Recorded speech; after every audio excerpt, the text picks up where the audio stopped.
In this lecture, you're going to learn about conditional rendering. Now, to help us focus only on a single thing, I'm going to temporarily clean up this code. So in the render method, we don't need the span and the button. Let's delete those. Also, we don't need these two helper methods in the class either. So let's focus on something really simple. So we have an array of items, and we're rendering that in a list. Now here's the new requirement. If this array has at least one element, we want to render that array in a list. Otherwise, we want to display a message like there are no tags. How can we implement this? Well, once again, in JSX, unlike Angular, we don't have if and else because JSX is not a templating engine. So to render elements conditionally, we need to go back to our plain old JavaScript. Here's one way to implement this scenario. We can add a separate helper method like render tags. In this method, we can have our if and else statements. So if this.state, .tags, .length equals 0, we're going to return some text like there are no tags. And of course, instead of returning just plain text here, we could return maybe a paragraph. We're returning a JSX expression, which is a React element. So there are no tags. Or if you don't want to display anything, you simply return null. Okay? So this is the case for an empty array. Otherwise, we want to render the array using UL and LI elements. So I'm going to cut this code from here and simply return it in our method. Finally, in our render method, we add curly braces and call this.render tags. So depending on our state, this method will return either a paragraph or an unordered list with a bunch of list items. Pretty straightforward, right? Save the changes, back in the browser. Currently we have 3 tags, so we see them here. Now, back in the code, if I empty this array and save the changes, we get this message. There are no tags. There is also another technique for conditionally rendering content.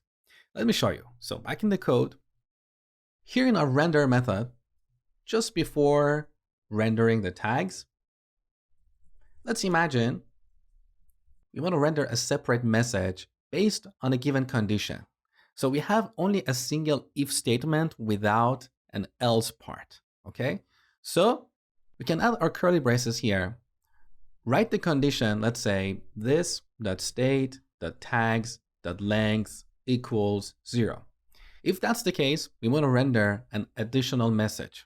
We add our logical AND operator here, and then whatever we want to render, we add that here. Let's say, please create a new tag.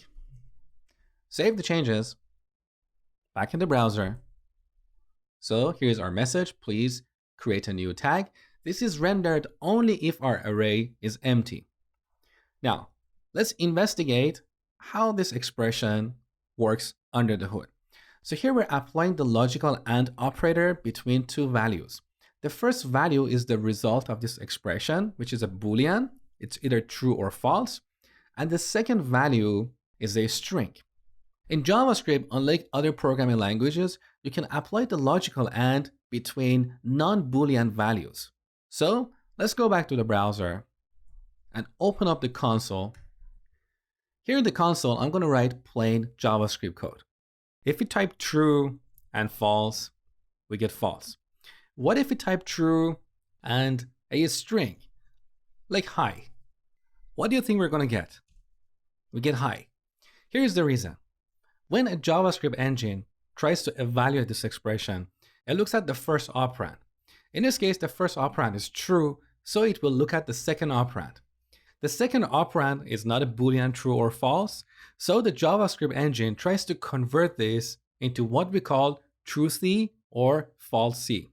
An empty string is considered falsy. A string that has at least one character is truthy.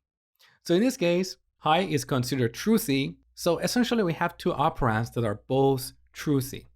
In that case, our JavaScript engine will return the second operand. Let's take a look at another example. So true and high and a number. Once again, the first operand is truthy, so the evaluation of this expression will continue.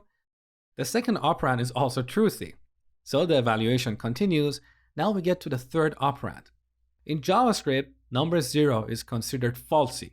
Any numbers but 0 is considered truthy. So once again here we have 3 truthy operands, and the result of this expression will be the last operand. So we get 1. So back to our render method. To conditionally render content, we can use the logical AND operator. First, we add our condition, then AND, and then whatever we want to render after comes here. It can be plain text or another JSX expression.